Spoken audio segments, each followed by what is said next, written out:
इस वीडियो में बताई गई सारी जानकारी पब्लिक प्लेटफॉर्म पर उपलब्ध है। इसमें ऐसी कोई जानकारी नहीं दी गई है जिससे हमारे सुरक्षा बलों की गोपनीयता भंग होती है। डिफेंस डिटेक्टिव सेना का सम्मान करता है और उन्हीं जानकारियों के आधार पर काम करता है जो सार्वजनिक रूप से मौजूद है। भारत पाकिस्तान और ईरान इजराइल के बाद साल 2025 में एक और युद्ध की शुरुआत हो चुकी है। ये लड़ाई हो रही है दो south east Asian country Thailand और कंबोडिया के बीच। Heavy artillery was fired into the Thai military base.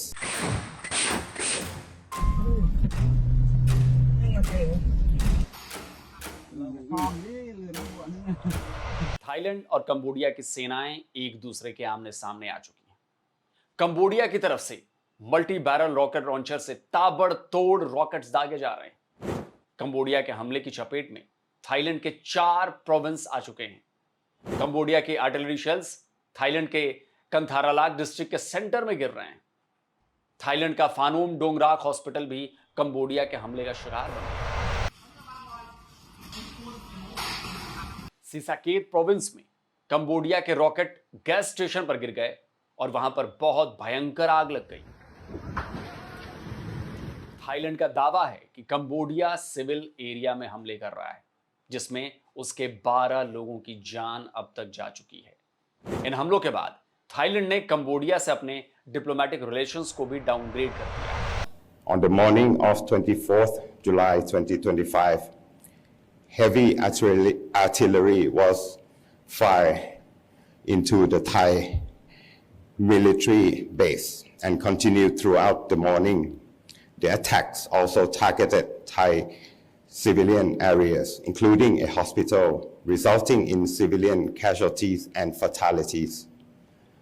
Secondly, therefore, taking into consideration the severity of the situation and as a result of Cambodia's intentional and premeditated act against Thailand, the Royal Thai government has decided to downgrade our diplomatic relations and recall the Thai ambassador to Cambodia back, as well as request the government of Cambodia to recall its ambassador to Thailand, respectively. Cambodia की army का दावा है कि उसके हमले में कई Thai फौजी मारे गए हैं और कई घायल हुए हैं। वहीं थाईलैंड ने भी कंबोडिया पर जवाबी कार्रवाई शुरू कर दी है। थाईलैंड एयरफोर्स ने अपने अमेरिकी F-16 से कंबोडिया के 2 मिलिट्री बेसेस पर जबरदस्त एयर स्ट्राइक की है। थाईलैंड एयरबेस के इस एयर स्ट्राइक को कंबोडिया कॉन्फ्लिक्ट को बढ़ाने वाला करार दे रहा है। थाईलैंड के जवाबी हमलों को देखते हुए कंबोडिया ने अपने बॉर्डर वाले इलाके से लोगों को हटाना भी चालू कर दिया। दोनों तरफ की सेनाओं का बॉर्डर पर जमावड़ा लगातार बढ़ता जा रहा है, नंबर्स लगातार बढ़ते जा रहे हैं और कंबोडिया के प्राइम मिनिस्टर हुन मैनेट ने यूएन सिक्योरिटी काउंसिल से इस विवाद में जल्द से जल्द हस्तक्षेप करने की यानी कि दखल देने की अपील की है। यानी ये जो झड़प है वो एक बहुत बड़ी लड़ाई की तरफ बढ़ती हुई नजर आ रही है। अब सवाल ये उठता है कि ऐसा क्या हो गया कि दोनों देशों ने एक दूसरे के सामने तलवारें निकाल ली? क्या वजह है थाईलैंड और कंबोडिया के बीच शुरू हुई इस सैन्य झड़प की? मसला वही है जनाब, सीमा विवाद।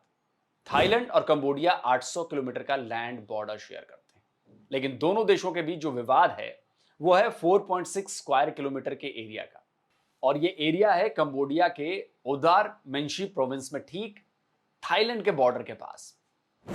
अब इसमें एक चौंकाने वाली बात जो है वो सामने आ रही है। दोस्तों, चौंकाने वाली बात यह है कि थाईलैंड और कंबोडिया दोनों बौद्ध देश हैं, लेकिन उनके बीच इस सीमा विवाद का जो केंद्र है वो एक हिंदू मंदिर है। 11वीं सदी में बनाए गए भगवान शिव का मंदिर है ये है भगवान शिव का वो प्राचीन मंदिर जो थाईलैंड और कंबोडिया के बीच हो रही इस लड़ाई की असल वजह है।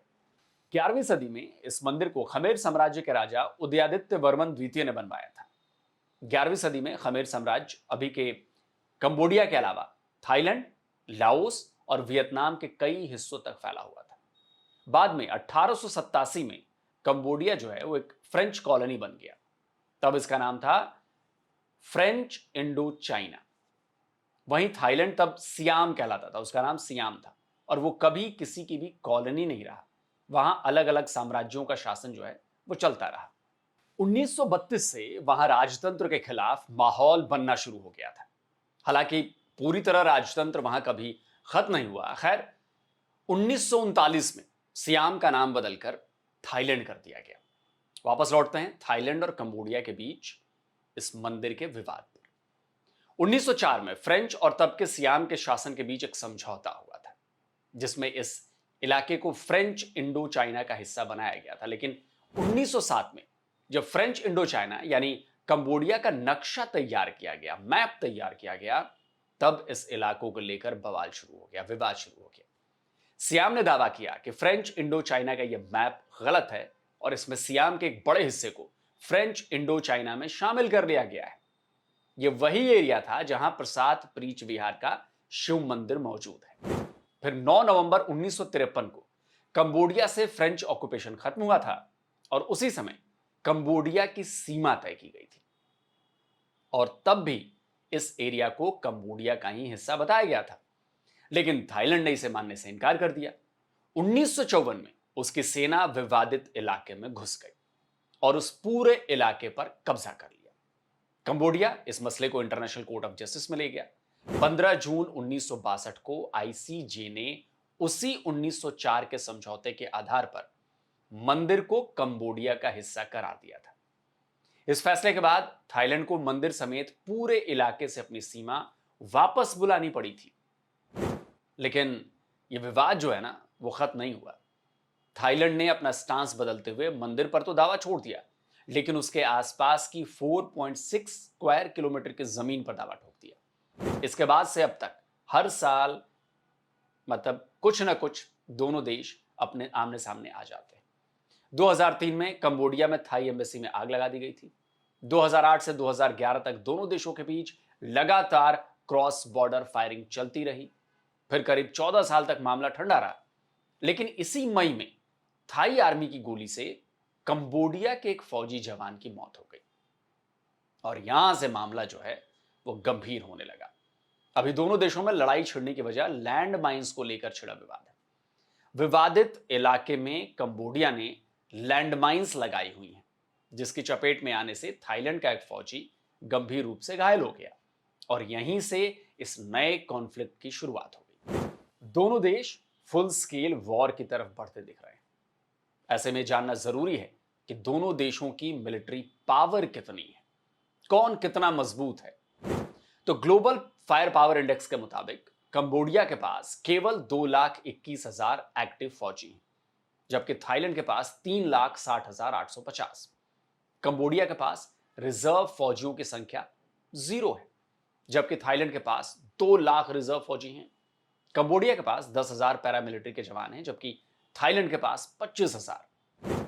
तो मैन पावर में अगर देखा जाए तो थाईलैंड कंबोडिया से बहुत ज्यादा मजबूत है और ऐसा ही एयर पावर में भी है। देखिए कंबोडिया के पास केवल 25 एयरक्राफ्ट हैं, जबकि थाईलैंड के पास 493 और कंबोडिया के पास तो एक भी फाइटर एयरक्राफ्ट नहीं है, ना ही कोई डेडिकेटेड अटैक एयरक्राफ्ट है, जबकि थाईलैंड के पास 72 फाइटर जेट्स हैं और 20 डेडिकेटेड अटैक एयरक्राफ्ट हैं। कंबोडिया के पास 21 हेलीकॉप्टर है, जबकि थाईलैंड के पास 258, जिनमें 7 अटैक हेलीकॉप्टर है।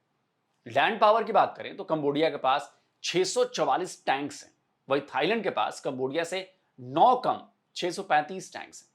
कंबोडिया के पास सेल्फ प्रोपेल्ड आर्टिलरी 30 है, जबकि थाईलैंड के पास 50। नेवी के मामले में भी कंबोडिया थाईलैंड के आगे बहुत कमजोर है। कंबोडिया की फ्लीट स्ट्रेंथ रैंकिंग 66 है, जबकि थाईलैंड की 7। कंबोडिया की नेवी में केवल 20 नेवल शिप्स हैं, वहीं थाईलैंड के पास 293 नेवल शिप्स हैं। थाईलैंड के पास 7 फ्रिगेट्स, 6 कॉर्वेट्स, जबकि कंबोडिया की नेवी के हाथ पूरी तरह से खाली। यानी जंग के मैदान में तो कंबोडिया थाईलैंड के आगे कहीं नहीं टिकता। तो बेहतर है कि इस विवाद का समाधान दोनों देश मिलकर डिप्लोमेसी के जरिए, बातचीत के जरिए निकालें। इंटरनेशनल कम्युनिटी ने दोनों देशों से मिलिट्री कॉन्फ्लिक्ट के बदले बातचीत से इसका हल निकालने की अपील की है। उम्मीद यही है कि यह झड़प किसी बड़ी लड़ाई में नहीं बदलेगी, लेकिन देखिए वक्त कुछ कहा नहीं जा सकता। कब कौन सी छोटी सी चिंगारी बड़े शोलों को पैदा कर दे, ये कहा नहीं जा सकता। तो दोस्तों, आज का ये वीडियो कैसा लगा और ये इतिहास कैसा लगा, ये जरूर कमेंट करके बताइए। और जिन दोस्तों ने अभी तक डिफेंस डिटेक्टिव को सब्सक्राइब नहीं किया है तो भाई चैनल को सब्सक्राइब करिए, साथ में बेल आइकॉन प्रेस करिए और ऑल नोटिफिकेशन जरूर याद से ऑन कर लीजिएगा, ताकि हमारे द्वारा अपलोड किए गए हर वीडियो की नोटिफिकेशन आप तक पहुंचती रहे। जल्द मिलता हूं एक और नए वीडियो के साथ।